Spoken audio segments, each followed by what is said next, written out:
Actually, peace, beloved, peace. It's your homie, Young Content, the unofficial sensei of the culture, mastering youthfulness and contentment. And I believe we're alive. Sorry about the technical difficulties. I do hear a raccoon somewhere in the dojo. I'm just joking. It's raining over there, right, Meta? Yes, sir. It is. Dude, at least it's raining. We got golf balls falling down. You have to have you gotta water the dojo over there for sure. How's everyone doing? I'm going to do a retweet, so someone take the floor. Are we back, boys? Yeah, I think we're back. I just have to delete everything. I have to delete. How you guys doing this week? I had a pretty great week myself. I mean, we've the majority of us have been blessed with the ENS airdrop. We'll get more into that in a little bit. I know I couldn't believe my eyes when I saw what they gave me. We had a couple all-time highs this week across the crypto world. And what else? Hicket Nunk is dead. We got all kinds of stuff to talk about. Hicket Nunk is dead. Wait to give it all. I want to know how you guys are doing. Haven't seen you in 2 weeks. New York City was like, dude, we need the NFT Guru Talk and Chill show to come here. It'll help us out. How you guys been? I'm good. It's been a good week. Just been rocking out, watching the drama, taking the free money. Like you said, we'll get into it. We'll see. But everything's been great. How about you, Maury? You don't have to mute it. We don't give a shit. I feel bad you guys hearing the raindrops. That'd be fine. It's calming background music. Yeah, it's calming, background noise at this point. It's the serenity of the metaverse. Welcome. Bam. Yeah, that's exactly that would be what would happen. That would be funny. No, I've been doing good. Been busy in and out of the metaverse. Been having fun with my new rig. I'm sure you guys, maybe some of the viewers probably don't realize this is Mori 3.0. So I started with a 2D and then had a 3D version that was hyper realistic, as you guys know, looked like a real live ape. And then I decided I wanted to get redeem my Ape-demption 3D model from House of Kiba, or Kaiba, however it is pronounced. Yeah, Kiba. House of Kiba. And made some minor modifications. So my base model ape didn't have any clothes, and the coloration of the teeth, the texture on the teeth was more like the original artwork was kind of like a yellowish color, and so swapped out the texture to be look like actual gold. Threw on my merch. Gotta support the BAYC. It was just super honored that the founders gave me the thumbs up to use the logo on my rig. I guess they figured if I'm gonna wear merch in real life, why not get to wear my merch in the metaverse? Yeah, so exactly. I'm loving it. Had a good week and enjoying it. It is kind of funny, Young having the little technical difficulties, and I did too. Is like the ghost in the machine. Mark Zuckerberg is after wanted to know. It's Mark Zuckerberg's fault. It's either Zuck trying to stonewall us, or it's the ghost in the machine wanting to know how bad we want to do this. One of the two. There you go. I like it. Beloveds, retweet that. I deleted all the bad links. Retweet that one. Who's in the chat? Shout out to all the 3 people in the chat. What happened to all the 30 people? Are you guys sleeping? Tell grandma that we're alive, please. Regardless, we're gonna be dropping good information. Are we still active here?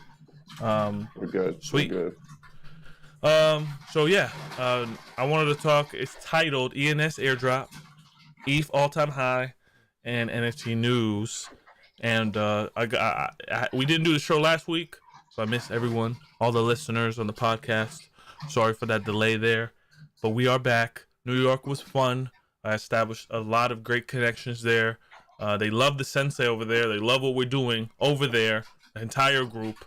I got a lot of things lined up this week, shows and stuff, surprise streams. But this is NFT Guru Talk and Chill number 38, and let's not delay. Walshy, you want to bring us in? ENS was an amazing blessing from the skies. Do you think we'll get a MetaMask one next? Do you think we'll get a OpenSea one? Where the fuck is the flow? Dapper Labs airdrop. Yeah, so I have no fucking idea what OpenSea plans on doing, and I really can't speak for them and for their future plans and stuff. But I know ENS, like first off, they airdropped governance tokens to people that had been holding their ENS domains. All right, so there was an algorithm that determined how many tokens you were eligible for in this airdrop. You were given tokens based on how long your longest ENS domain was purchased for. Also, there was a 2x multiplier for anybody who had set their reverse record, which is basically one of your settings. It was just a transaction fee, and you could get that reverse record set. And the other one was the amount of, I forget if I said this already. Did I already say the amount of time that you leased? I did, eh? Say it again. One. And then the other one now, I'm lost. I forget if it was for based on how many names you had. Okay, sorry. How long you had already been using your current domain for. So those were the three stipulations, were the amount of time that you had leased for, how long you've been using one for, and if you had set your reverse record. So that was going to determine how many tokens you got. The purpose for the tokens was to decentralize their platform. So in a sense where they would have had a governing body of people that were making the decisions for ENS domains, now the votes are going to be done by the community, by the people who had already been using ENS domains. They're going to collectively govern the future of this platform, this business, however you want to look at it. And it's been pretty exciting because when the tokens were airdropped, myself personally, I was expecting them to maybe hit like a $10 per token price point.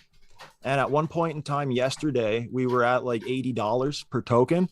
And some people had been airdropped upwards of, 500-600 tokens. Some people got over 1,000 tokens. So this airdrop's been extremely profitable for all those involved, regardless of when you sold. It's my first experience with a big airdrop like this. So it's been a pretty cool experience. I missed the 1-inch airdrop. I got the Botto airdrop, but like it was nothing in comparison to this one. Did everyone get the Botto airdrop? Should we have held that Botto airdrop? I mean, I know Danny Ukes is bullish on Bottos. I don't know what the fuck that is. I feel like it's like more of a community mural project or something like that. So Botto is a community governed AI robot that creates art. And the Botto token can be used to stake for like voting tokens, which allow you to select artworks that they're going to feed to the robot to create other artworks. Or you can, you can hold onto the Botto token and hope that it increases once they sell these artworks and then market buy tokens.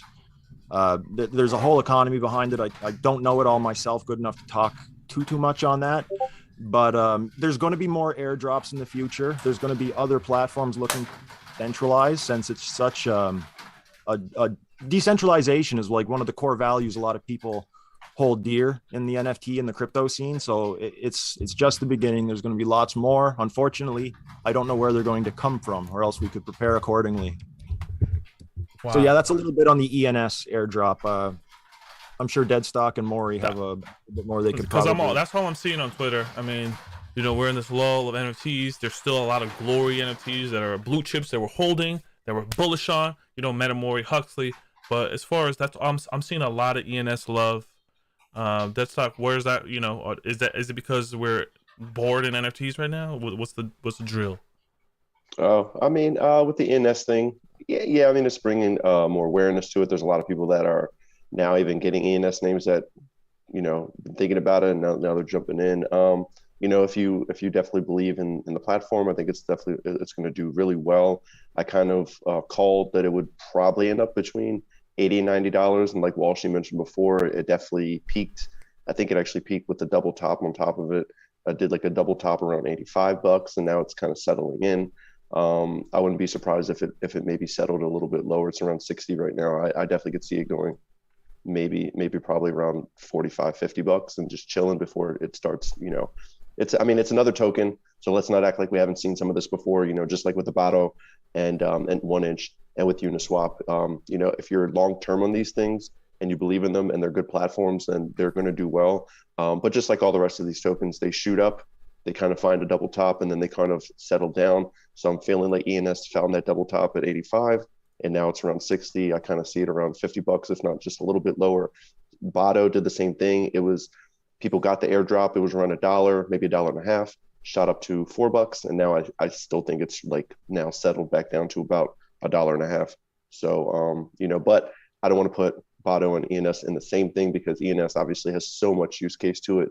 Botto is just one platform, where ENS is like Web3 of the future type thing. So speak on that. Why is it Web3 future? Is it because of the things that Jeremy Stormsky was talking about, DIDs, decentralized identities? Is it going to link up to fucking my birth records? Like, why? Well, I mean, that'll be if you end up signing signatures and they end up having that stuff. I mean, eventually, just like NFTs will not just be profile pics or even in-game assets for gamification utility. It'll eventually be NFTs of just like our birth certificate or our driver's license or our house deed, etc. documents. And the same thing with these ENS domain names. While we want everybody to kind of join in, we know how early we are. And this will be another step in the right direction of getting people involved, and also really just humanizing it, where instead of you having to memorize a long character string of letters and numbers, you could just say, hey, send the money to, send your money to walshy.eth. Just kidding. Walshy, that's for you, boy. Well, you know what it reminds me of? Like, do you remember back in the day, I used to use ICQ, like as a messenger service, like a chat room or whatever. When I was a kid, we didn't have obviously Facebook, or after ICQ, it was MSN Messenger. Well, with ICQ, you had this ID number, and it was just a bunch of numbers. And that's what you had to give to your friends in order for them to add you, so that you guys could chat with one another, this big, long string of numbers. But when MSN came out, it was like this big revolutionary thing. You could set your own nickname, and your friends could find you with your email address instead of that big, long identifier ID. So that's kind of like what ENS is doing. It's a platform that allows you to make a customized name for your Ethereum address instead of being a big, long. So, I mean, it's important to remember that ENS is a platform that provides this type of a service. So, like, it's not necessarily going to be this big mind-blowing thing just because it's become decentralized. I mean, it's important to stay realistic and stay focused on like what ENS is. That's why I'm not trying to be a moon boy about it, trying to think that this thing is going to blast off to $1,000. Yeah. I mean, it's it's a domain service. Saying this is going to be 100 very soon. Just doing basic tokenomic, whatever. There's 100 million of them. Realistically, there's only 21 million Bitcoin. If people are so bullish on this, could this be a $1,000 fucking coin? Personally, I don't think it'll be anywhere near 1,000. Like, maybe it'll hit 100. Maybe it'll do very well. I don't know. It's just I try to be realistic about things, and I'm always impressed. Like, things always blow my mind. But I don't know. I think ENS is doing really good right now, and I think if it hits 100, that's spectacular. But I'm not sure if we're going to see it like hit 100 and like stabilize there or anything. If it does, I'll be selling some for sure, 100% sure. You're a quick seller, bro. You got quick hands in the draw of the Wild Wild West. You definitely pay yourself. I didn't mean to jump in front of you there, Maury. Sorry, bud. There ain't nothing wrong with that. Oh, I didn't even notice you jumped in there, man. And honestly, you gave such a good summary of your thoughts there. When it comes to the tokens just aren't really my jam. So I don't have a whole lot of feedback there. I'm really excited that I got ENS. I'm glad that I have a years-long habit of buying URLs and stuff like that kind of translated a little bit over into me buying a handful of .eths that I really had only bought because I thought, I might use this one day. And am thrilled that I happened to do that before the snapshot. I do remember talking with Deadstock about it, and he did mention, kind of call it pretty well. He could see it getting up to 80, 100, having a pullback and consolidation. I think that's totally possible. I do. I'm in here, baby. Oh, hell yeah. He's got the foresight, baby. He's got the foresight. I do wonder as far as like, I think in some cases it's very easy for us to be overly optimistic in terms of where things could be, and then at the same time, rewind 6 months if you had told any of us that the floor on apes was going to be where it's at right now, we at that time might have said that was totally ridiculous and impossible. So it's very hard to predict this stuff, particularly on in a long-term cycle of what's Coinbase adoption going to do, what's mass adoption going to do to the value of these tokens. Are the mainstream going to be really stoked about tokens because they want more stuff that they don't really have to look at and monitor as much? Do they want more set and forget type stuff, or do they want NFTs that they're part of a community and there's utility they need to keep track of and be aware of how it works? I think it'll be really interesting to see what the larger market adopts more and to see where more value goes. One of my big takeaways from all this is that, going to NFTNYC, and I want to speak on that a little. All these people are now just going to events. Now everyone's positioning to go to Miami. They're positioning to go to the NFT event in Vegas. I really wish people would just stay the fuck home and get back into just trading NFTs all the time. We need another lockdown. We need another lockdown so we could just get a bull market popping off again. That's where I'm just joking. But people are literally just out and about. They're just too much fun. Too much fun. Before we get off the topic of ENS real quick, I just wanted to throw one more bit of info out there. And that's that anybody that got this airdrop might have noticed that Coinbase was acting as a delegate for tokens. So it's my presumption that Coinbase at some point in time is going to list ENS, and that's not listed anywhere. Like, that's not known info. That's just a feeling I have because of their involvement and a few things they've said on Twitter. I think that if Coinbase lists ENS, then that's going to be extremely fucking bullish for it. Definitely short term. Not sure what it's going to do mid to long term, but I'd be watching very closely to see if Coinbase lists ENS. Personally, if that happens, I think that'll be a great time for me to sell a portion of my holdings. Usually when there's a big announcement, things spike. And by the time that the announcement's actually coming into play, it's happening in real life, the announcement's coming to fruition, by then normally sometimes we're seeing things pull back. So buy the rumor, sell the news. I need you to hold that, because everyone in the chat is requesting APO, and Walshy, you just gave us some APO, so here you go. Alright, you guys satisfied? That whole 2 weeks of not playing that shit, fucking missed it. But yeah, Coinbase, dude. Speaking of Coinbase is what is Coinbase doing in the dark, dude? What are they doing right now? Creating this NFT space, marketplace. They're partnering with the Dead Fellas. Who's in the next partnership? Coinbase is a Trojan horse, and I feel like Coinbase could probably give us that boost we needed in NFT space. What do you think, Deadstock?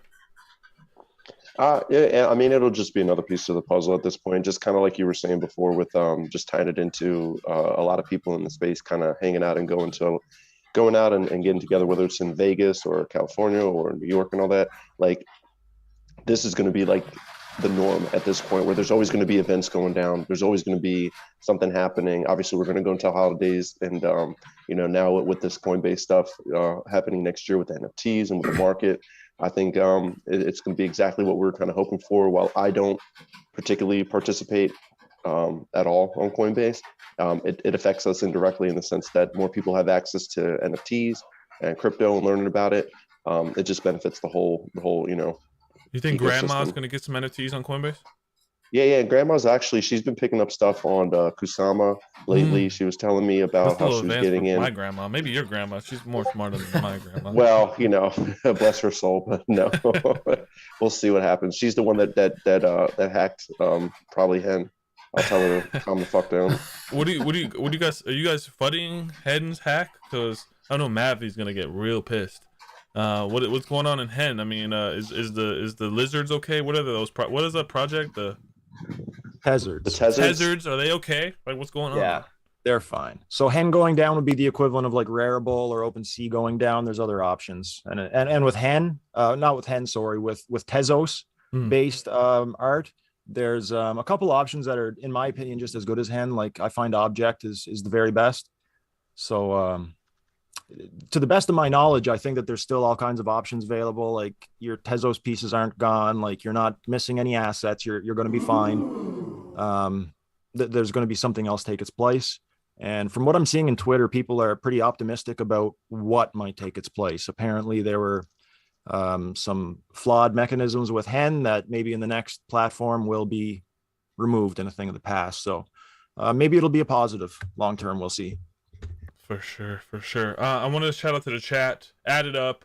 Chaffleman, that's your homie, Wals, right? Chaffleman? Chaffo is the homie. Shout out Chaffo. Shout out Chaff. Rolling Stone, William Peartree said, "What up, guys? Great to catch you again. Great to catch you, William Peartree. Doman, Ben, all the OGs. All 17 fucking viewers. Can I get some love, please? People who are listening to the podcast, if you were here, I know you would be liking the stream. All right, see that? I love seeing the spike. Yeah, man. So Tezos is okay. Is there anything on Tezos you think they're going to get back and kind of continue to dominate the market? You know, the Hen sediment, the hecking none. Artists still working over there, right? They're still creating over there. There was just a pretty big drop on Hen. Yeah, well, we would have missed this because I think you were in New York. So John Carell, he's like probably one of the more well-known artists on Tezos. He did a drop called Common Random Skellies or something along those lines. And it was a random, like a generative GIF project. I don't really know what to call it. It's like a skeleton. It's kind of moving, and it's got like an animated background and other animated accessories that are placed throughout the GIF. And I think it was a timed sale, so there was no cap. It was just a time limit. They sold like 35,000. No cap. They sold like 35,000 at 5 Tezos a piece, so they did very well. So yeah, like there's some big smart contracts being deployed on Tezos, which is kind of bullish to me. It's a little bit slower than Ethereum, obviously, but it's way cheaper. It's way greener. It's not as hard on the environment. A lot of international artists are using Tezos because it's it's cheaper. Like Ethereum's almost impossible for somebody who doesn't already have a bankroll to start minting stuff. Like it's just the harsh reality. So it's a great other option for people to get started on. For sure. I love that. Love it. Now, having said that, I got to say, like, there's still some massive artists that are putting out super high end work on Tezos. It's not just artists that are, struggling to mint things. There's artists that are exclusive to Tezos that are top tier artists, just as good as any artist on ETH. So I just wanted to, make sure I point that out if I'm going to. For sure. Sorry about the chat. The chat literally got dumpstered because of there's a bunch of stuff happening. I think there's there's some type of EMP thing going on. Metamori, I wanted to ask. I came back from New York, met Ben. What New York taught me was I'm bullish on these communities. I think I got back and I minted my nails. The 8.1 Uncaged project you talked about. Their floor seems to be holding very, very well. My question to you is, what's good with your collection? Before we get back into some of this other APO stuff, and I'm also bullish on Huxley in that community. But what have you been bullish on? What's your collection like, and what's your stance there? I'm very bullish on Huxley, from just a standpoint of based on what I've learned about NFTs these past 6 months of being into it, but also because Ben is one of the few artists in the space that I've known of his work for years, and I've experienced worlds that he's helped create and spent countless hours of my life in Halo and Call of Duty, just soaking in these experiences that he's had a hand in creating. So it's very difficult for me not to be bullish on anything that he's with him as the lead artist. And then looking at the assets that are on the website, like just myself imagining what kind of film or show or game experience they can create with those assets is very exciting to me. The fact that he's worked on some of my favorite games and movies leads me to believe that he also, we talk about Ben a lot, but something that comes to mind for me more so than just his past is also like what we're learning in this space is how important and valuable to for your own momentum, your brand building, that your network is. and he definitely has a solid network of people to draw upon. Oh, he and does. he's Wish you were there. And so and I don't even know the stuff that you guys know, like, because I wasn't even at NFT NYC. I didn't get to see the trailer that they leaked there live, and I haven't even seen it, and I'm so hyped about it. I still, I haven't seen the trailer. There's things I don't even know about the project that you guys and about the people, like getting the vibe of meeting Ben and meeting the other guys and girls that are part of the team. Must have been awesome. Like, what was that like hanging out with them? I know you guys even got pizza and hung Dude, I out. want Like, to talk that's about just it. incredible. Actually, thanks for asking. When the first day I was trying to go into proof of party, Medvedev was there. You had all these you had who else was there? You had Seed Phrase in there, Dan, NFTs Anonymous. They're all just chilling in this proof of party. I can't get in because I'm not a VIP. I'm just a little sensei. So I was like, me and Ben were like, hey, we're gonna go get some pizza, walk down the street, and just talking with some homies. And then Ben, his team walks in. They sit with us. Big hugs exchanged. It was a surreal moment.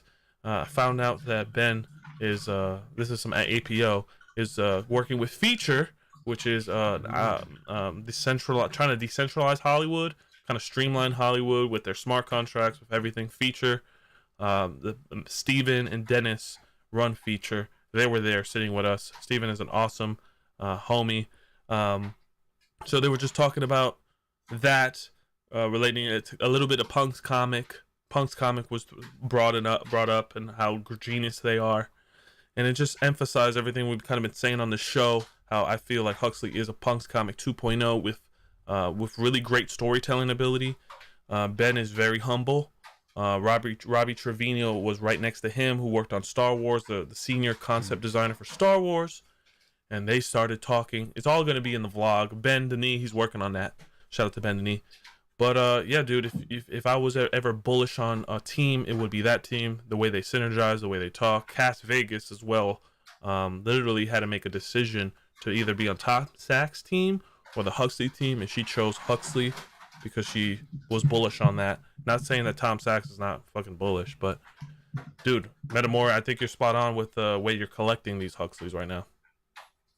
Yeah, after you guys mentioned I've pretty much just been scooping as many as I can. I've got 30 of issue 1 so far, bro. And I'll probably scoop more if I see the right opportunity. I've just fucking been whale alert. Well, I've just been with this, specifically Huxley, because at the time when I minted Punk's comic, at that time I minted 2 of them. That was a really big move for me. It was very early days in this space. I was stressed about it, and I didn't have the kind of collection that I do now. I didn't have the ETH that I do now, and so I just asked myself, you putting your stake in the ground. Yeah, put my stake in the ground, and really honest, I love, as you guys know, I love everything in my collection, but I also love to imagine what they can become, where they will be. I think that's what has helped me in my collecting, in terms of having being part of the projects that I am part of, and having the conviction that I have in them, is because I'm willing to look forward and put myself in the founder's shoes and think about, okay, at a base level, like, what would I imagine this becoming or want it to become? Because surely they can do better than what I can imagine, because this is their jam, this is their job, this is their passion and their creation. And so I try and imagine, where could it be? That served me really well, and I love Ben's work. Like, there's just no other way to put it. I've been a fan of his work for years and years, and the idea of this building out into a movie, game, all that kind of stuff that it could become is very exciting to me. So I want to have a lot of skin in the game. For sure. Yo, it's going to pay off. I wanted to give the floor to Walshy and Deadstock after I make this comment. When I saw the trailer, I feel like I was blessed to see it. There was a scene 20 seconds in where a ship moves into an open world. You're talking about a full world being designed. When it does drop, maybe in 2 weeks, you will understand how this world looks, the sound of this world. the concept design of this world. It is that's probably what took my breath away. Um, for Walshy and Deadstock being some of the people that talked about Punk's comic to me very early, I was able to get Punk's comic. Um, do you see value in Huxley and the story, or is it all about the tokenomics? It's all about the how do you guys feel about that? Is it story first? I've been rambling a lot. Deadstock, you can go ahead, bud. Yeah, sure. You've been a big talker today, Walshy. I'm surprised, and it's taken me by. He's been holding the stream down. You've been holding the stream down. I don't know what we would do without Walshy. So for Huxley, I do see immense value in Huxley. Obviously, with Ben being the founder of it, with his resume, I don't see any issue with really betting heavily on him, just like Maury's doing at the moment. Obviously, while we can compare it to Punk's, there are certain things that we understood about Punk's comic that, they're not the same thing completely story-wise, and people that are holding it down, good teams, yes. Is it something that we're going to end up like staking or burning? Is there like those kind of gamifications or utilities built into it? Not as far as I've heard about yet, but with what Ben has done, I can see, and I think we can all concede the evolution of what can happen with these comics. Obviously, it's issue 1 right now. We know there's going to be at least 6 issues coming out. We know that there's going to be immense availability to grow vertically, talking video games, talking toys and all that stuff, and also an actual game. So it's something that I would, if you guys believe in Ben, then this is your avenue to go ahead and bet heavily on him, and I think it's a great one. Nice. Can you talk about Punk's comic, what they're doing? I'm still betting on them as well. Meta Hero, the staking aspect, the gamification, because I feel like Feature is like taking some of the stuff from Punk's. They're learning from their competition. I'm seeing this happening. Everything is like flowing together. Yeah, exactly. And I'll always say this: there's nothing new underneath the sun. The same way people were saying Gutter Cats was copying Bored Apes and blah blah this and that. It's like we can admit that there's always going to be one of these things that comes first, but none of these things are like brand new. And it's important for this space to grow. If just like I like to play a lot of basketball. You could play rec league. You can play on the courts. You can play on the streets. You can play for schools or whatever. But iron sharpens iron, and so you gotta see these type of things. You want to see teams that see something that works. And even though they're doing something unique for them, they don't really try to over reinvent the wheel. They take what works, they implement their style. Just like music, it's not like a lot of these musicians are not using the same instruments. How many bands do you see? It's a guitar, a drum set, a singer. But the type of music that they come out with, how they switch it up, their perspective on it, switch it up, and how they deliver it. So I think with Huxley and with a lot of these groups that are successful and are solid teams, I think they're learning, and it's a smart thing, and their execution has to be on point, and we're still in the early days, so it's interesting to watch them develop, just like you did with Parallel, kind of getting in early and seeing where I they're do at know now. Crypto Face. He bought his first NFT, and it was a Punk's comic, and he's excited about his heroes. So shout out to Crypto Face, OG. Nice. He loves fucking Punk's comic. I mean, and I will say the last thing for Punk's comic, Moondao was the latest thing that we did. Maury and I were able to get in on that, get the Moondao token. Did I miss that last week when I was in New York? No, yeah, it was already done. It was like the week or two before that. You had to burn a Punk comic, honestly, just in order to get it. And there's only like 1,700 of them, and only like 950 were available through burning of the Punk's comic. And then there was some kind of contract hacking, and people were able to mint Moondao tokens. But obviously, it's blockchain. They were able to see who got what. So those Moondao tokens, they're not going to like remove them from the ecosystem. They're going to be called Dark Moon tokens, but they're going to have no association now with the actual DAO, and the people that got taken advantage of, they were taken care of by the Punk's comic Pixel Vault team, by reimbursement of the ETH, and of course new tokens and stuff like that. So that's where they're at the moment. I think the next step is going to end up being the official staking of the Punk's comic, along with the availability of everybody who got Planet DAO tokens to get, I think the Jupiter, and of course the heroes, assistants, the sidekicks. So Great. In New York, that's great information, Deadstock. In New York, Quentin Tarantino was there as well. He was speaking with Coin Artist and G Money. Who else was in there? Tom Billaju. They were all talking. It was so funny and also humbling to see Tarantino love NFTs, but not really truly understand it. They were breaking down the fact that people could have a stake and fund his movies. I think he's gonna get full rights to Jackie Brown like this year, and his residuals. It's like he could have started that. A lot of these new directors are gonna start getting all their residuals and their royalties with NFTs. But I didn't see Jimmy over there, Walsh. I think Jimmy was like an enigma. He was really busy or something. And you know, I know he's probably gonna be in Miami for this conference coming up. But I wanted to talk about Walshy. Are you minting any NFTs? How's your kaijus? Are you kind of aping into new NFTs every day now, or you kind of settled down? Honestly, I've been really kind of just stepping back this time and just letting things play through, like for this all-time high little window that we've been in for like probably like the past month or so now. I bought kaijus. I bought a couple little projects here and there, but they were projects that I was anticipating for a while. I'm trying to avoid like these little fly-by-night projects that, you know, pop up and you mint them at like a moment's notice. I'm trying to avoid. Do you those miss scenarios. doing that or no? I do to an extent, but I mean, I don't miss it enough to like flail my money around. Yeah. Because I've kind of done that before, and it winded me up in like stressful situations, you know, where like I was counting on something to sell in order to be able to go ahead and purchase something else that I wanted.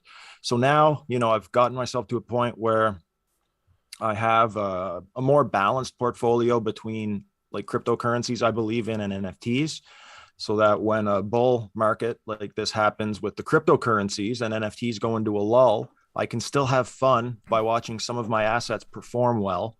I can still day trade and participate in the DeFi crypto end of things, even though that the NFTs have gone into a lull. So like it's probably beneficial for people to learn how to do DeFi stuff and learn how to enjoy it, learn how to profit from it. Because there's going to be times when NFTs are going to be slow. This is the second time I've kind of experienced this. The last time I didn't really have the knowledge I do now, nor did I have the money to be able to pay for transactions. When you're starting out, it's really hard to afford like a $200 gas fee, right? But so you feel like you graduated from being a degen? No, I'm more degenerate now. I'm more degenerate. Hierarchical. He's a wiser degen is what it is. I'm just doing more degen things across like a broader range of degeneracy. That's You know, speaking of degen, party degen, dude, let me the fuck down. Buying it for 0.8, 0.9 to seeing it go for 0.2. The art, I speak my mind. It wasn't dynamic. The things that they showed on all their releases and stuff, all the hidden stuff, it doesn't look anything like that. I don't know if C-Phrase, I was going to see you and talk to you about that in person, but, you know, I know that you're still bullish on the utility, right, Walsh? That's an opportunity there. What's that on the party degens? Yeah. I mean, I was so let down by the art that, like, I don't know. The names involved in this project still baffles me with, you know, what was actually put out for Nicole, art. Right? There was a Nicole, Like, there was a bunch of high name drops. I am not an art critic, and I do not have the credentials to be assessing art the way that I am right now, but I just totally was unimpressed with the quality of art that was put out for the price that was charged.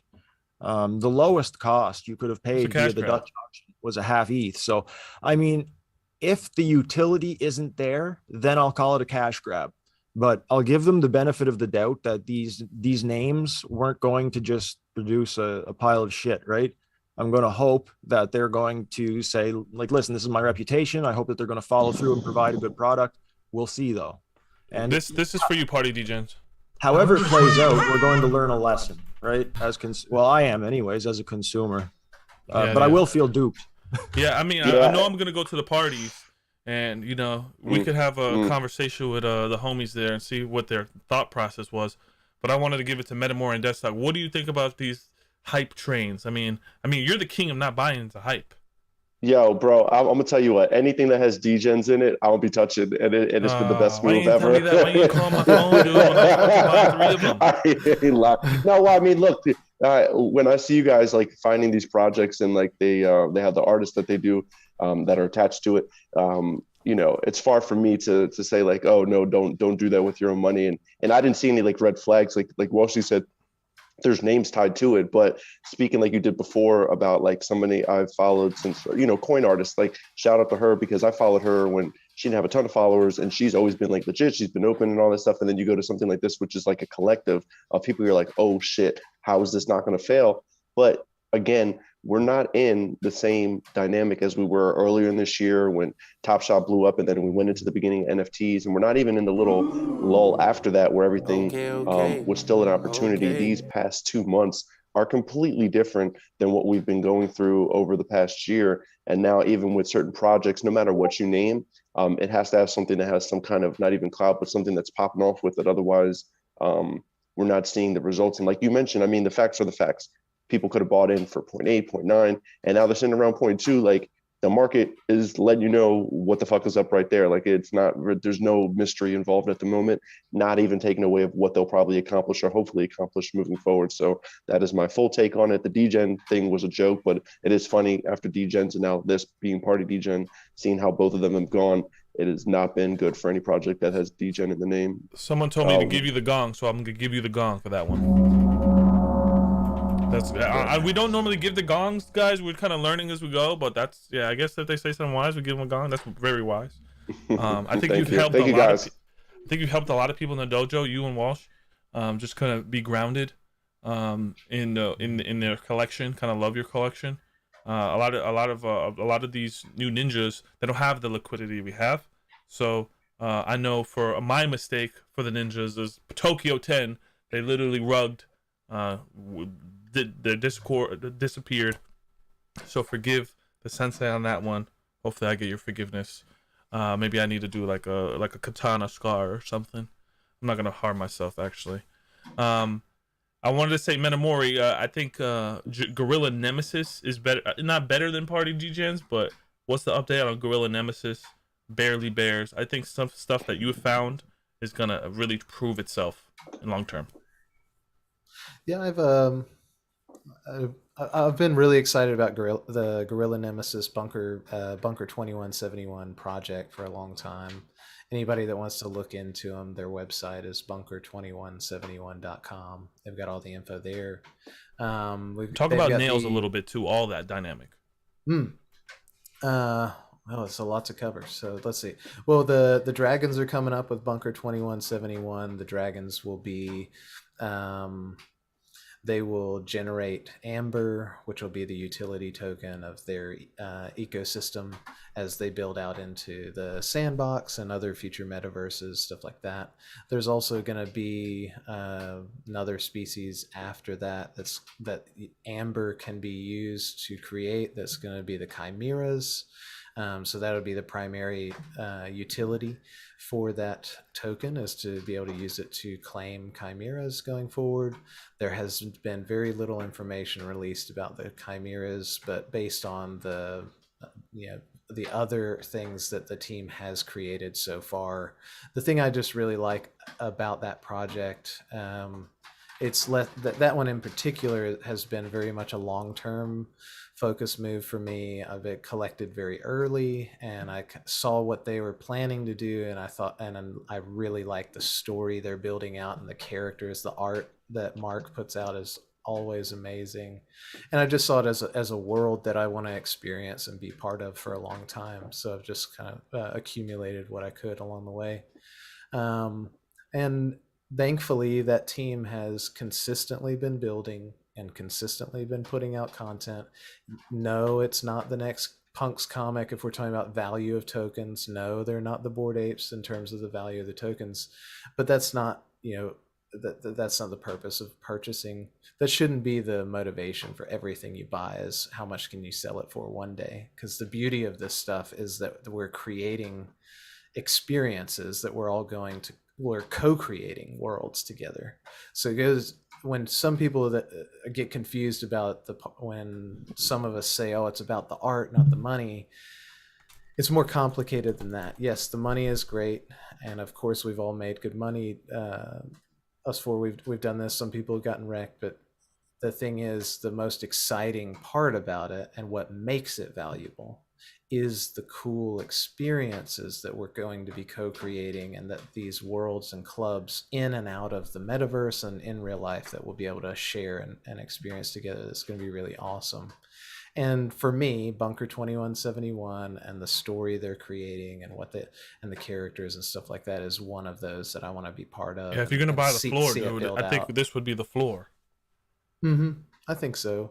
Especially we're about a week away from Dragons, and so with the Gorilla Nemesis being a mint pass for the Dragons, I think that it's I can't predict any kind of pricing or anything like that, but it does feel like, given other patterns in the past of other projects, it makes sense that the value is going to go up leading up to the Dragons. And then, as with many reveals or mint passes, stuff like that, the value of the Nemesis will drop because people will be focused on the Dragons, trying to get rare ones or more floor ones, stuff like that. So it's just about like kind of seeing like Deadstock has said many times, that the past doesn't repeat itself, but it often rhymes. And so it's about seeing what is the rhyme and reason that these patterns that we see happening of values dropping after reveals, and it leading up, the hype leading up to the reveals, that kind of stuff. So that just typically happens. I don't know if it will happen for sure or not with this collection, but that happens often. With Nails, I really like Nails and the collection that they're building out. They've said that the owners of Nails tokens, which Nails is a character that is part of the 8.1 Uncaged collection. He's a little guinea pig, and he has a really cool story where he's the purpose of the collection is to raise awareness around animal testing, and so he's a guinea pig that's part of animal testing. Cutest guinea pig, I might add. Super cute, very cute. He ends up falling in love with his neighbor, so to speak, in the testing facility, who initially he thinks she's annoying because she won't stop talking, and he's always been very quiet and just kind of existed. And then she gets taken away to somewhere that's even worse than where they are then, and he makes it his mission to escape and go and save her, because he realizes once she's gone that he was actually in love with her, which I think is super sweet. You telling me that Nails has a token? Yes, indeed. Is it an in-game currency or is it a token? Do you know the breakdown of the token? I'm sorry, I don't know that there will be a token built into the Nails ecosystem.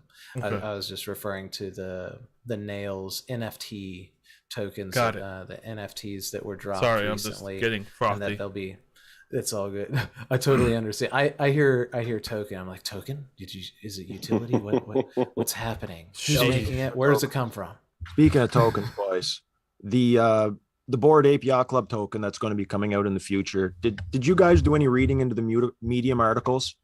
I noticed that there was mention of the 3 different tiers of citizens, so to speak. The first tier being the ape, the second tier being the mutant, and the third tier being ape and dog. I'm wondering if that means those are going to be the 3 pay tiers for like the token payouts, perhaps, like apes, of course, being the top of the hierarchy, mutants number 2, and then as a third tier, if you had the combo of the ape with the dog, probably bonus. Perhaps that'd be like a third bonus tier. Maybe, I don't know. Did you guys read that and have any thoughts, or was I the only one obsessing over that? Damn, apes are getting a token? I'm jealous. No, I read that and I saw that too. I mean, you basically said exactly kind of what I was thinking. They're gonna have the tiers. I'm sure OG apes will get more than the mutants, and I'm sure anybody with like a dog, because everybody's like complaining, not everybody, because I would generalize, but people complain sometimes about the dog, like what's the utility of the dog, and they can give good utility by if you have a dog to match up per ape or mutant, because there's only so many dogs to go around. Then you could have a additional bonus on, say additional, 25% or 10% on whatever you're earning. So I think that sounds about right. What I was thinking. That would make sense to me because, like, for example, with the dragons in Bunker 2171, part of the tokenomics is that for each of the gorilla nemesis and bunker beasts that you have, there's a percentage modifier to the amber generation. So 100% that would make sense to me for the added utility of the dogs to be that there's some kind of bonus to the utility token that is granted. And somebody did put out a I'll send it to you. I'll put it in the Guru Dojo, but somebody made a table because they were trying to guesstimate where, and I'm talking about the milk token now for the Cool Cats, because they were looking at Sepducks, they were looking at Cyberkongs, and they're like, okay, so what can we expect from this milk token that Cool Cats was talking about? So that's something that somebody actually ended up dropping today. So I'll share that with you guys later in the dojo. Is there any information you can share with the audience or no? Yeah, well, it's more just guesstimating like what expected value they would like to see, or what they think they're going to end up seeing. Like max supply of this token, where it should be 10 1 to 1, maybe, you think? Well, just more earning per day. Yeah, because we know a little bit of information, but we don't know exactly how much it's going to be worth and all that type of stuff. But they were trying to say, based on utility, what you're going to end up using it for, and how much, basically just trying to guess how much it's worth, and so how much you would be earning per day, month, year. Would you be disappointed if Bored Apes did a whole Shiba Inu max supply of quadrillions? That they wouldn't do that, right? I honestly don't really have any qualms either way of what they end up doing. I trust that if they hired a team, which is what they did, a lot of these teams that come up with tokens, and I will stress that they're not economists. They're NFT creator projects. Blades. A lot. Well, yeah, sure. That works for a very short time. Short windows, everything works. But no, facts though. Facts, gong. But it'll be one of those things. Falcon punch. That's what it tried to give us, and we got sure. all three of us dodged it. Yeah. Okay. Maury, we'll fill you in on that shit later because you're kind of out of the loop on that one. But with everything going on, it's one of those things where we're seeing these teams come together, and specifically to your question with the Bored Apes. They have a team that they're working on with the lawyers and the economists, and so I figure whatever they come out with, there's going to have a inflation to it, just like Bitcoin. Even though it's limited, there is an inflation. That's why we have the halving every 4 years, because it goes in half, and there has to be some type of use and utility for it, so that there's a demand. Because if it's just coming out with a token, obviously with ENS, using that as an example, it is a governance token, the benefit of which, if you have it, you could stake it towards delegator, where those people can you vote for those people to represent you. We'll have to see what happens with the Bored Ape Yacht Club token and what the utility is, because we know that with bananas, with Cyberkongs, there's only so many more Cyberkong babies and VXs you can make, and once those are out there, like, what do you do with it? Are you going to be buying shit in a game that's not out yet, or clothing, or so it's the dynamics of just not the short-term play but long-term play. Yeah, being in New York and seeing the Bored Apes and how they waited in line for 2 days, for 10 hours for merch, how they literally flooded a concert with Little Baby and Aziz and Chris Rock, and who else was there, the Beck dude, the Strokes made a comment that was very funny during the event. They were like, there's a lot of dudes in here. I'm like, bro, Strokes, shut the fuck up. There's definitely a lot of dudes, okay? Yeah, apparently you're stating the obvious, homie. If you don't want to fucking play here, just don't play.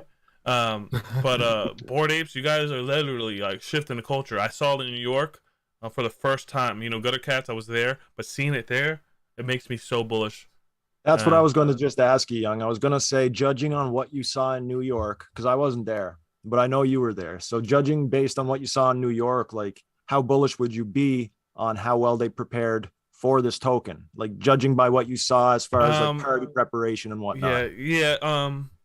The GutterCon in their first event wasn't perfect. I think people wanted to have a socializing where they can network in their event. It was very loud though, but they had the masses.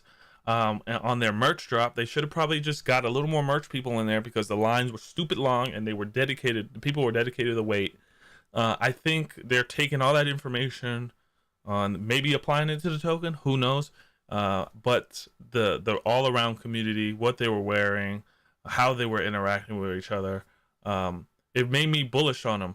A lot of the projects I'm a part of, like the Bulls on the Block, they weren't there. All these projects. You telling me the Bulls weren't on the block? No, they weren't on the block. So I'm probably gonna sell. Mr. P. What was your favorite thing that you did while you were in New York?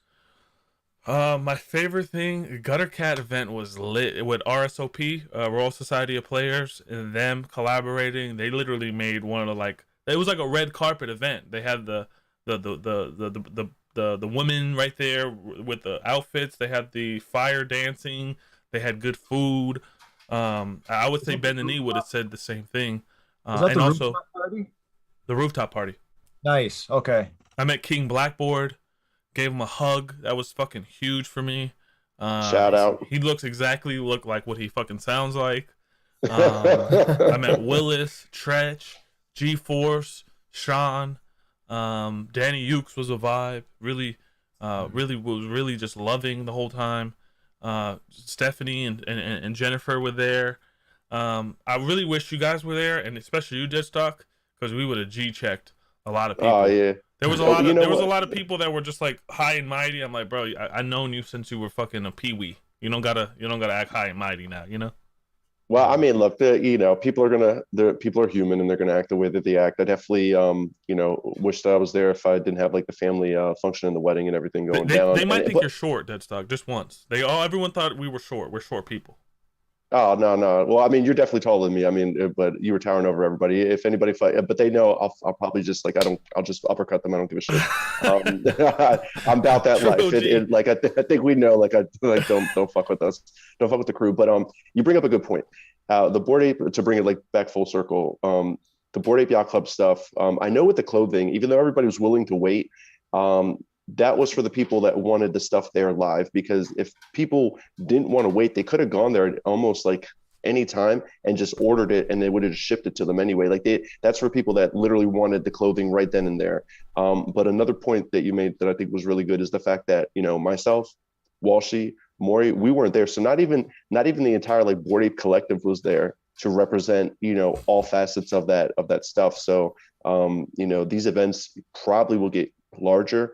And I have heard not only from you, but a bunch of other people, including like Beanie and shit, they hands down, Bored Apes and Gutter Cats too, held down the events and threw stuff that people really enjoyed and appreciated. And shout out, because one of the guys that from Snipers swapped hats with Gary V. That's why you saw him wearing the parallel hat, because he had saw Gary V spotted him in line. They swapped hats, and that's why. Dude, yeah.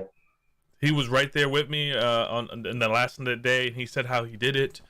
Shout out to Parallel, because they threw an event that was intimate. Size Chad was there. You had the Focus Labs team was there. Ben Morrow was trying to get in there as well. These sci-fi collaborations we're seeing, but that team Parallel was just like they didn't care about turning up. They cared about throwing an event, a LAN party, a gaming party for their community, and they stood 24 hours. They stood there and they just like handed out merch and cards, and they connected with the community like Finch, and it was just amazing. I met Chad Hurley from YouTube. He was so bullish on Parallel. Gave him a hug, trying to get him on the show. But dude, those three, Focus Labs, Gutter Cats, Bored Apes, they're going places. Well, you see it, and I want to get like Walshy and Moore's perspective on this. Even though we didn't go, from what we hear, we see the teams that actually put in the work to throw events or make their status known. I mean, everybody has mentioned the fact that Larva Labs didn't do anything either. So, like, what are your guys' thoughts on that? And I'm throwing it to that was the butt of the joke for a lot of the people on the streets in New York. Just saying. Where's Larva Labs? Where's a me bit? Let me find that bitch. You want to go ahead, Maury? Speak your truth, Maury. Okay, don't hold nothing back. My truth. I don't know if y'all are ready for it. You never see more like this.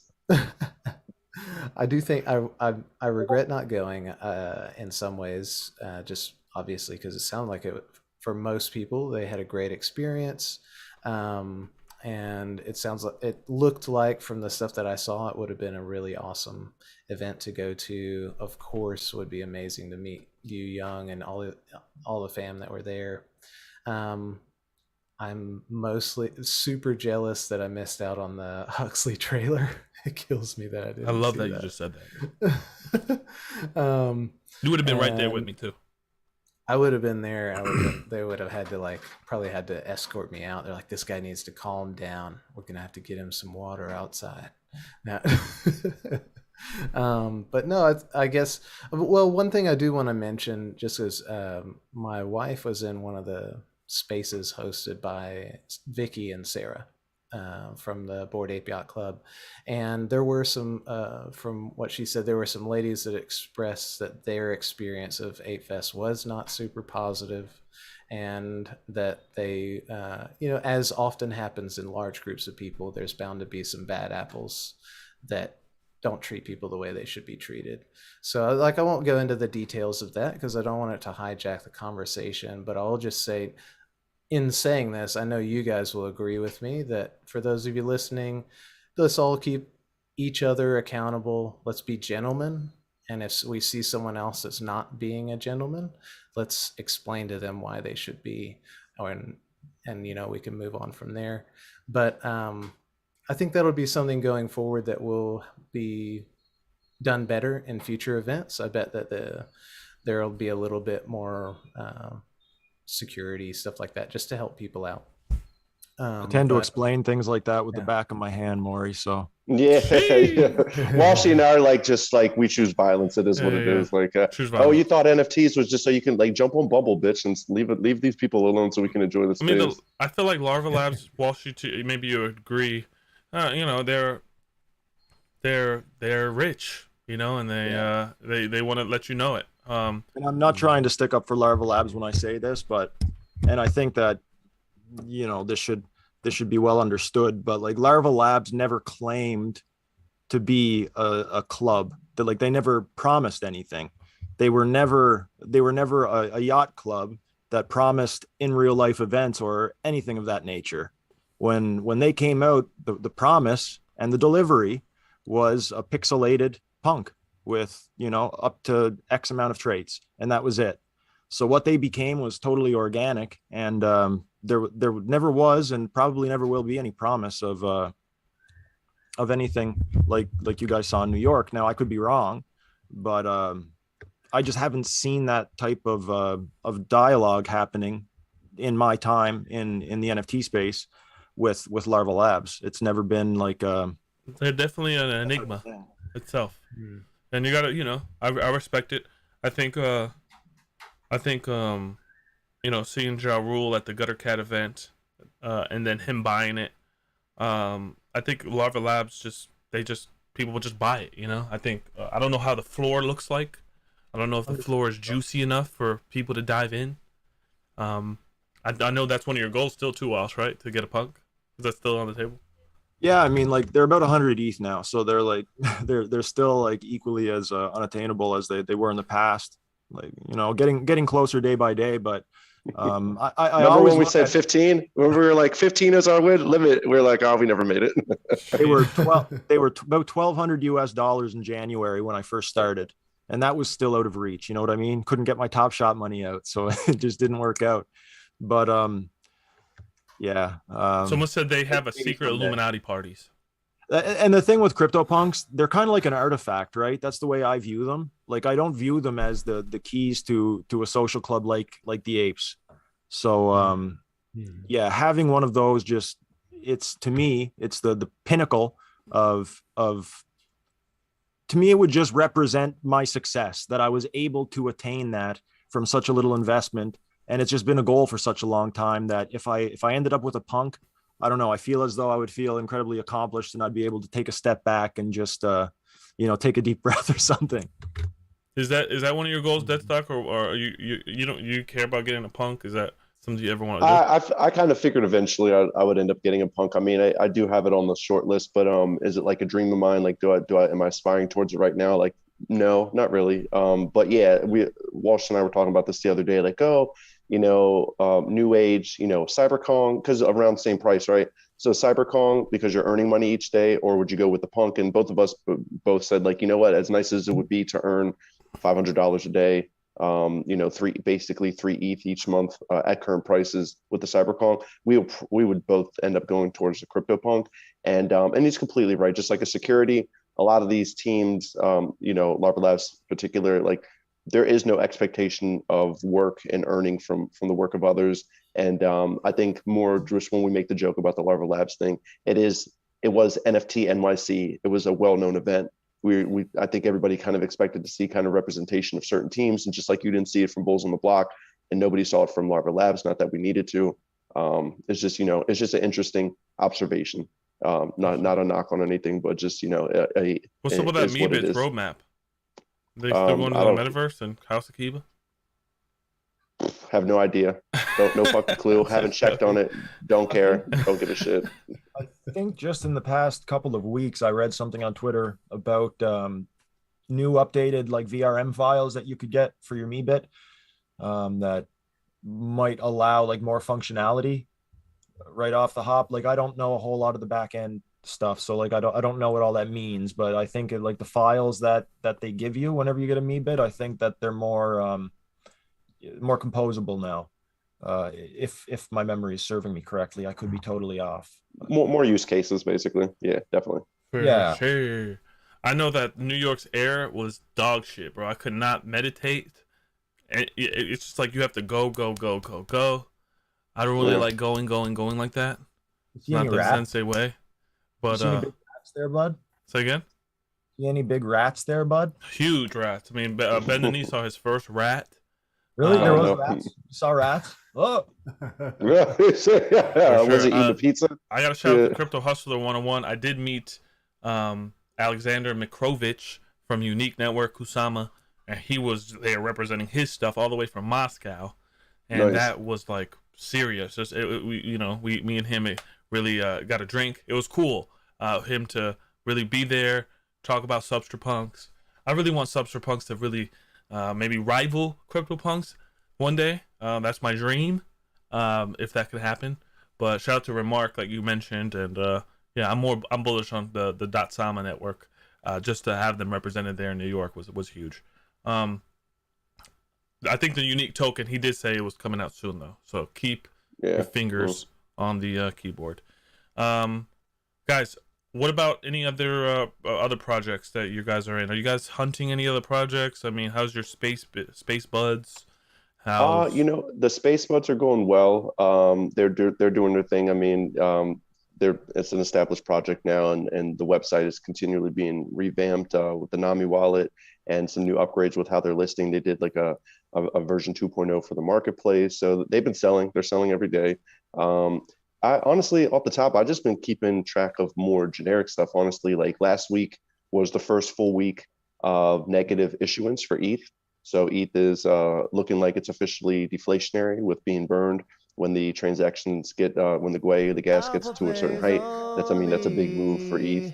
I know obviously with everything going on in crypto, inflation looks like it's been fucking cranking up like normal. I think it's been around 5% this year. But somebody else was saying, I read an article, it was like, it had to be like CNBC, I forget which one it was, but they're basically like inflation has taken away all the gains that some workers have earned. A majority of people have earned in their wages this past year. So I was like, that sucks for them.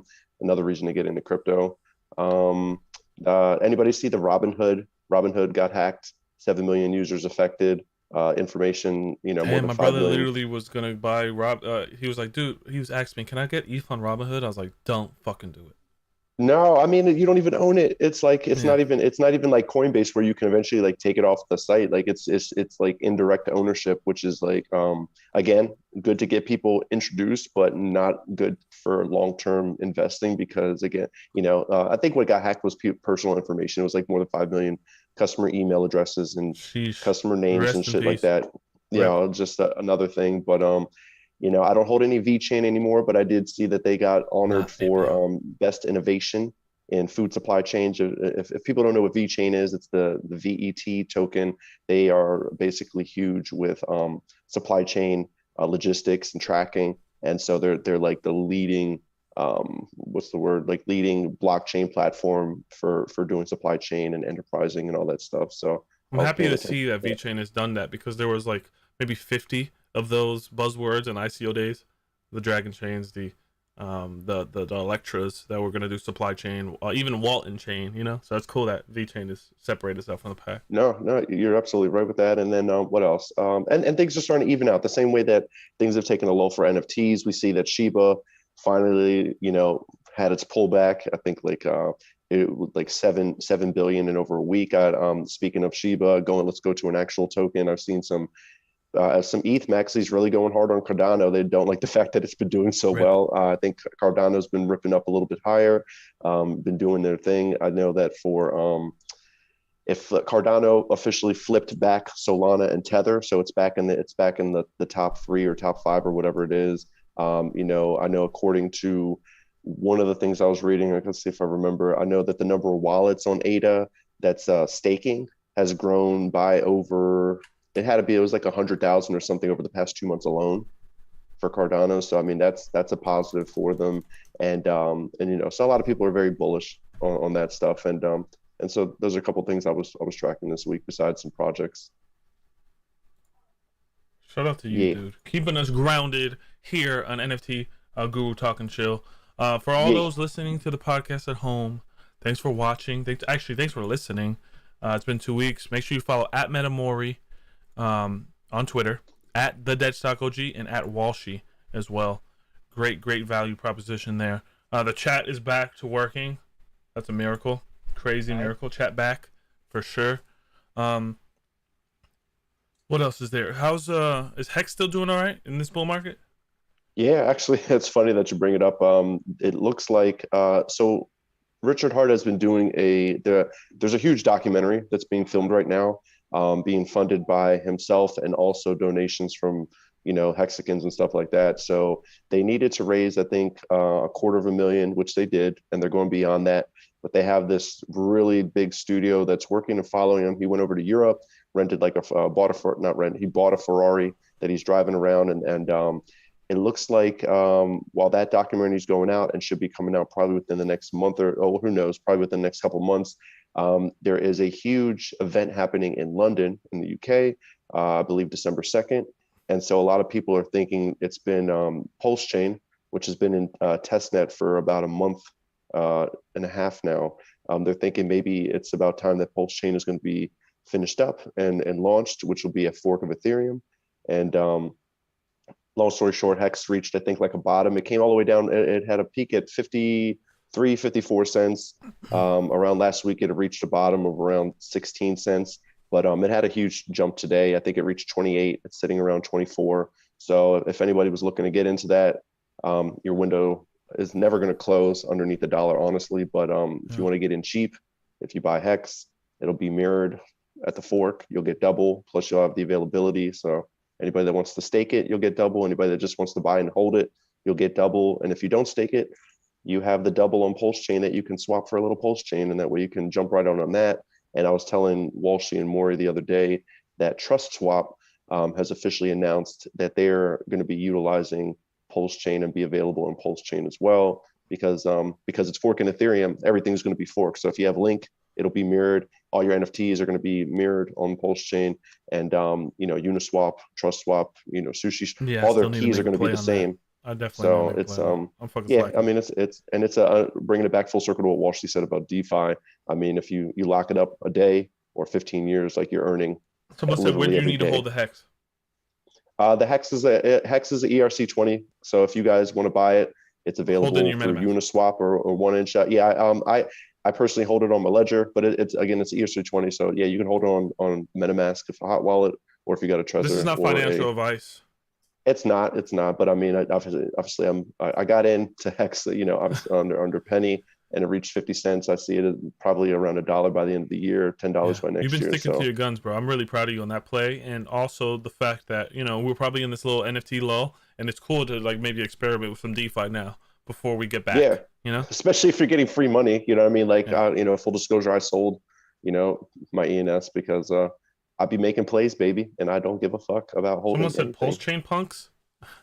Ooh, Pulse Chain. You never know. It might work out. Richard always says he hates JPEGs, dude. So it's like I feel like he's just coming around from that maximalist side. Hey, he used to be, from what I understand of his history, because I'm not a maxi on anything or people for that matter, but he was a Bitcoin maxi. He used to mine it, and then once he learned more, he got in on creating his own, and that's where Hex came from. And obviously it's been around 2 years now. It's been fully audited 3 times, economic audit. It's tested through a bear market, through a bull market. It's done 1,000,000%, over 10,000x at this point. And it's only the beginning for it. So It's one of those things where a lot of people who didn't like Hex for whatever reason, have gotten in on Pulse Chain, and we're just not regular people, but we're talking, YouTube people, big investors, millionaires, and all that Ivan stuff. on So Tech? I think Ivan on Tech, yeah, I guarantee you, Ivan on Tech has gotten in on either sacrifice or bought some Hex to get the double, so he can buy some Pulse Chain. I would bet heavily on that. So yeah, it's gonna be good. I love so that. appreciate that.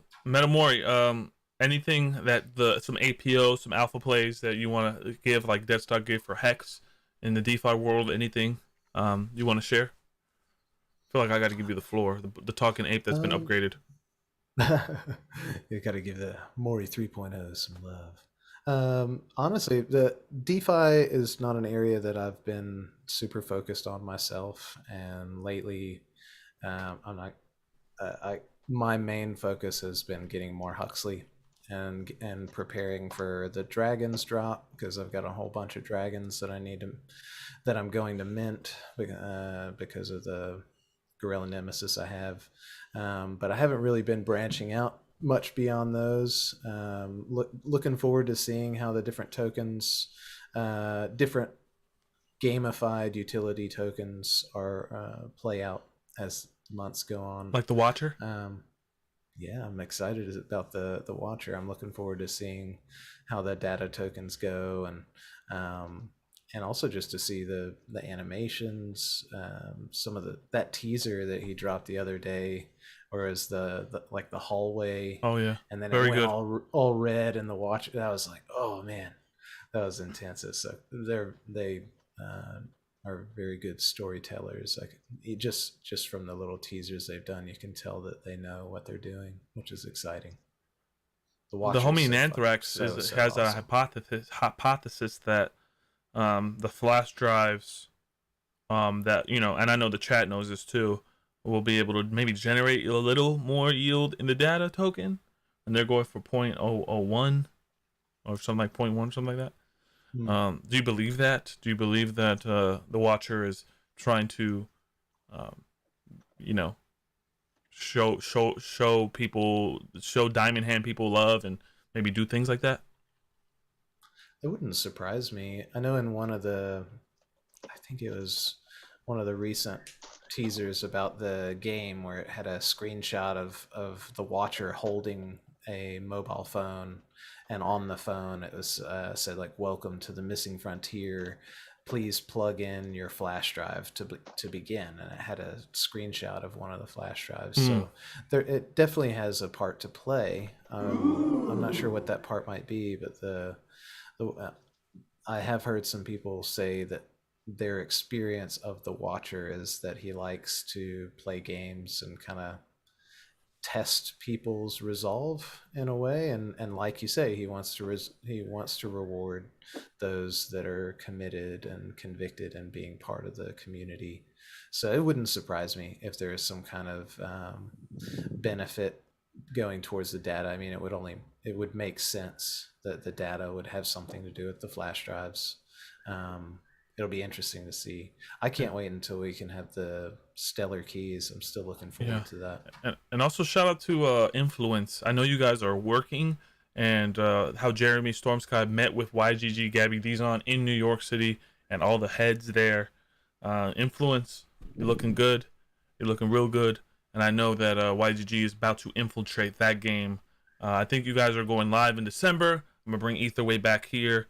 So if you have your asteroid, your expanse, there's a lot of strategies. People literally going to set up camp and on asteroids that do counter rotation, so they can like save fuel. There's so much different cool economics that the players are trying to create to save fuel and maximize resources.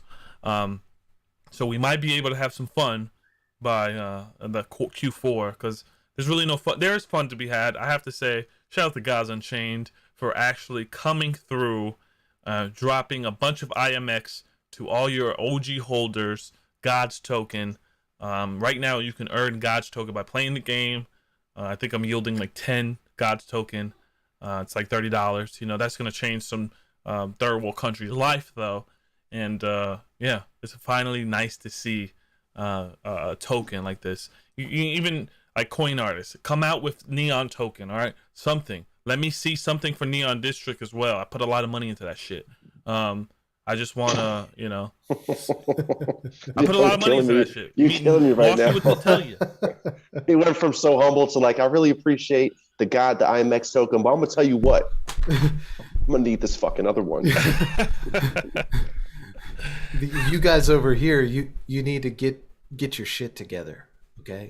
And someone said Neon District rip. Neon District, I feel like I was gonna buy a pizza at that one time for an ETH. So happy I didn't. I think Neon District is just a good experiment for the space. I saw Coin Artist talk. I think she's working on some other games. Walshy is Solana still working on any games? The Aurora, whatever that was, Aurora. You're muted. You're muted. Yeah. So are you referring to like the Solana network? Yeah. Yeah, like Solana. Well, the big game on Solana that's coming up that I'm most interested in is like a Star Atlas. So, I mean, like there's nothing that I know of that you can play right now, but you know, Star Atlas is like a long-term project. If, you know, if people are looking to get into a future, possibly a game, it's a pretty low entry point right now. You can buy your ships and your licenses quite cheaply, like under a couple $100 USD, and it uses USDC actually as a currency for now. There is the governance token and their in-game currency that you can purchase, although you don't need it yet. I don't know how far in the forecast we're looking at for Star Atlas. They're speculating a couple years, but I mean, games take a long time and there might be more delays to come. We don't know. So I try not to get too excited about. Give me a real IRL treasure hunt. If you're not going to get a game that comes out in 2 years, let me get an IRL treasure hunt then. I'm excited for a game that I can play, even if it's just another click game like Crypto Blades was. I just want something that I can play. And like, I don't care if it's fancy, if it generates some sort of a play to earn token, or if it's just got some sort of a cool mechanic to where I feel as though I'm coming ahead. Like if there's some sort of an NFT prize, or like I said, a currency, I'd be so down to play, even if it was just archaic, but it doesn't seem like there's anything in the works. I don't know. Yeah, there was a project back, like, guys, I'm going old school, 2018, called Rust or something. It was like this sci-fi post-apocalyptic game called Rust. I literally think they took the Rust. There's a game called Rust now, but it was called Rust, and they were trying. There's a game called Phantom Galaxies that's being worked on right now. There's Myst. Any update on Myst? What they're doing with Gala Games? I know Gala Games was out there in New York City, so they're gearing up for their project. Forget the fucking name of it, but you have Ember Swords still going strong. You have Illuvium. More. You get tired of not having these games, bro? Something to play? How could I? I'm just wrecking people in Fortnite and Call of Duty. Fortnite has grown on you, hasn't it? Fortnite. I actually am having fun, and for the longest time have been like on principle. I'm never fucking playing Fortnite. I play Call of Duty. I'm not playing, and just like had this stance in there. It was funny because QB was like, "Oh, I love Fortnite. Will you play a game?" And I was like, why not? Yeah. And so I downloaded it, and I was like, it couldn't hurt. And then I was playing. I was like, actually, this is really fun. I really like it. Especially in the squads, yeah. Cranking 90s, especially squads. Yeah, anything where I can drop in somewhere, talk shit with a few buddies, and have a good time. Like, I just don't see a downside. So I gotta jump on with you guys, because I haven't played in a few years, but that's exactly how I got into it. I said the same thing. I'm like, oh, it's a kid's game. Didn't play it, and then I just like a couple years back, I was working from home. And for those times I had free time and I would watch the videos and I was like, this looks like fun. I was enjoying watching them play. I was like, all right, I just downloaded for free. I jumped on and I ended up playing that bitch for like a solid year, like almost every day, and just learn how to crank 90s and like murk little kids and just meet people online. But I haven't played in like a few years, honestly. And I got to jump on to play with y'all so we can rock out. Yeah, let's dominate. Let's for sure dominate. I can guarantee you that when you see how terrible my building skills are, oh Lord, I'm like a laser beam ground warrior. That's what I am. But you asked me to go, you start building stuff. I'm just not there yet. The building aspect of it. It's like I'll build a ramp or two to like get a little high ground on somebody in the distance. But you asked me to build while other things are happening. Nah. You're like, fuck this shit. I'm just like I'm just like running at them with my shotgun. I'm just like barrel pumping with it. It's like I don't have the building tactics, but I still have a blast. I still have a lot of Someone fun. said thinking if I should get back into Xbox for it. I mean, Call of Duty is riddled by aimbots, bro. I feel like their aim assist is broken against PC players, bro. Yeah, the aim assist is retarded. It's another topic, guys. You know, I think there's actually nothing. I'm actually super hungry. And I need to get some food. I'm famished. New York. A lot of people in New York got COVID, and a lot of my friends. I don't know if I should check on my body. Are you telling me the event where everybody was vaccinated got COVID? That's weird. Yeah, dude. A lot of people were vaccinated, got COVID in that motherfucker, bro. It's like all the people that I was partying with. So I'm good though. I might got the antibodies. I do want to say I'm glad you came back and you were healthy, because we did see a few people. Not going to name any names that were like, "Is anybody else have knives in their chests?" And I'm like, "Oh shit, you know you're sick, right? Like it's not normal." So bro, there was a lot of liquor getting exchanged. Farouk and Seed Phrase, the G Money, they had bottles on deck. Yeah, dude, it was Gutter Dan. You already know how to shout out the gang. I mean, Gutter Carly, that was beautiful. The behind the scenes, bro, really awesome humans who there. Ja Rule was there too. He was cool. But I actually need to go and you know, I got this pepperoni class I gotta fucking take. I gotta learn how to make this pepperoni sausage and shit, real Italian style. So I gotta get to that. Late night classes, man, for real, because I just be doing all the stream shit in the morning. Yeah, Fire Festival food. I got you. I'm fucking with you. You already know this is the part of the show, homies, where we give each the gurus the gong, and they channel their inner guru, their inner sensei, of course. So we'll go and have Deadstock get the last word. Deadstock never gets the last word. So we'll do Metamori, Walshy, and Deadstock. Metamori, you got the gong, dog.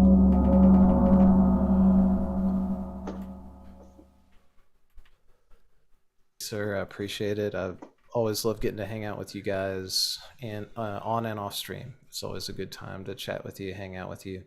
I will say to everybody that make sure that you check out Young's toy collections on Rareable. He's got some really cool collectible toys on there. They're all sold, dude. Oh, are they all sold? Yeah, they're all sold out. I'm actually gonna burn the rest. I'm talking to Rareable right now. Shouting them out. Well, congratulations. That's fantastic. And love hanging with these guys. Appreciate all of you for sharing knowledge with me and for us sharing knowledge with other people. I think that's super important, and that's an aspect of the core of crypto being decentralization and spreading power, spreading wealth, spreading knowledge. And I think it's great that we're working together to do that, to help people learn about things. And we all come at this from our own perspective, and I really like that we've got different backgrounds, we're from different places, we've got different things we're interested in, but we've still got great vibes, and we still enjoy time together just because the differences are what make us vibe and make it fun. So I appreciate you guys a lot. Want to just say to everybody out there, thank you for watching, and just make sure as you are making choices in the current environment, especially in NFTs, be very intentional, be very calculated, and network, gain knowledge, talk to people. Don't be afraid to talk to founders and ask them tough questions, because it's their vision and their dream that you're considering backing up. So don't be shy. Ask questions of us, ask questions of other people. Try and be as informed as possible before you progress. Dude, your rig is official. There is no one like you over there, meeting IRL people. The vibe that Metamori brings is a special gem compared to all the people I met there. Rai has kind of like that same vibe as Metamori. Hey, and some others. But shout out to Orphan. He's in the chat. Dude, why you always come to the show at the end, dude? It's like you don't want to watch the fucking full beginning. It doesn't matter when you come. We just love that you come No, and hang it out matters. with the fam. Okay. we don't care, Orphan. You can show up last minute and you're still fam. Orphan's here. Nice. Maury is super chill. Love it. Walshy, you have the gong, dog. Right on, right on. So thanks again, guys. It's been another great session, getting to chill and kick it with you guys, reflect on the past 2 weeks in this case. So as far as channeling my inner sensei this week, going to switch it up a little bit. I normally talk about networking, but this week I think that I'll focus more on learning. So when you get into the NFT scene, obviously it's overwhelming. There's too much going on. It's really hard to focus in on one thing and just learn it to the point that you're comfortable moving by yourself without somebody holding your hand. So I guess my advice for this week would just be to focus on like your biggest weakness when it comes to NFTs or just the NFT scene as a whole, whether it be DeFi, whatever it is you're focusing on, and just do some reading.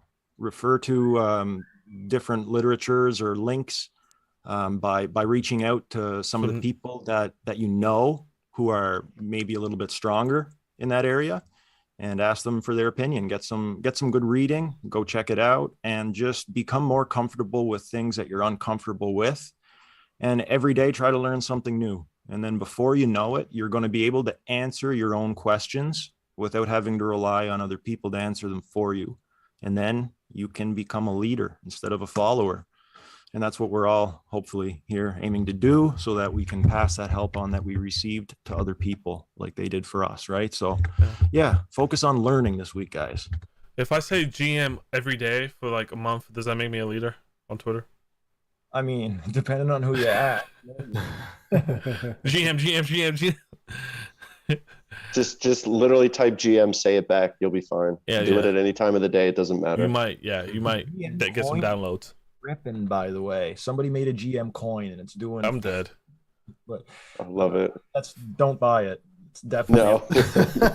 Yeah, that could be the next loot. Gen shit ever.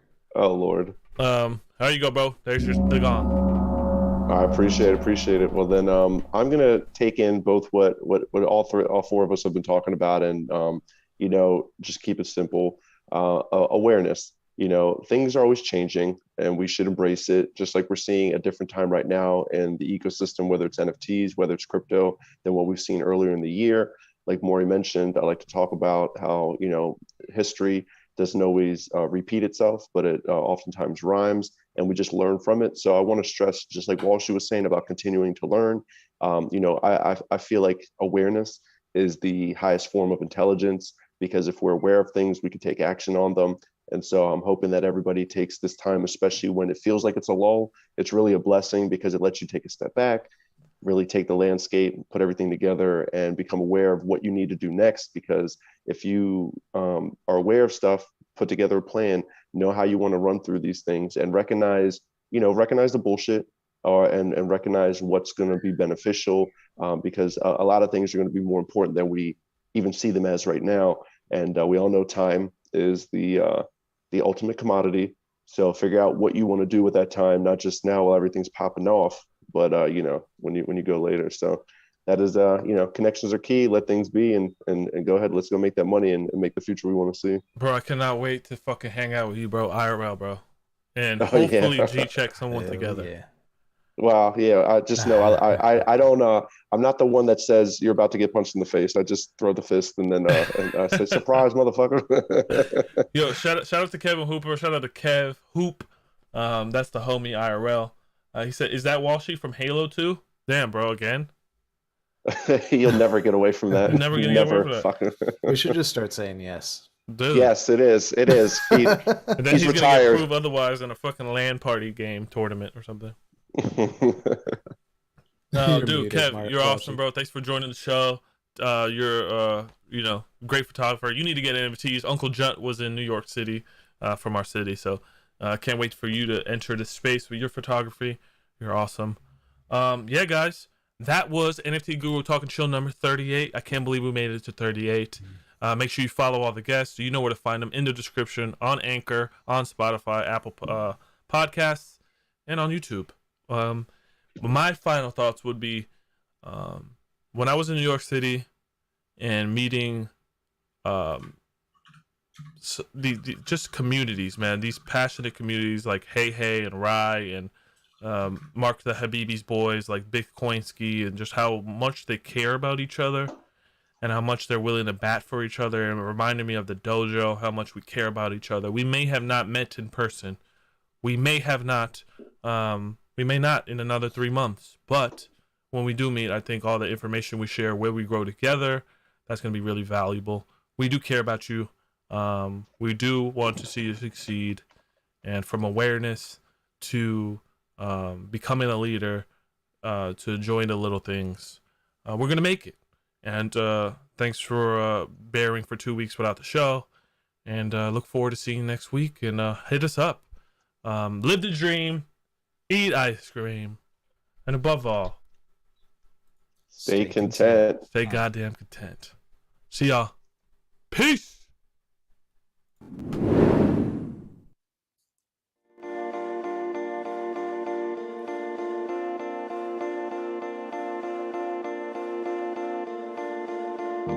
Where'd you go? Saw a friend who said they saw you. I didn't know where you go can stop your breathing.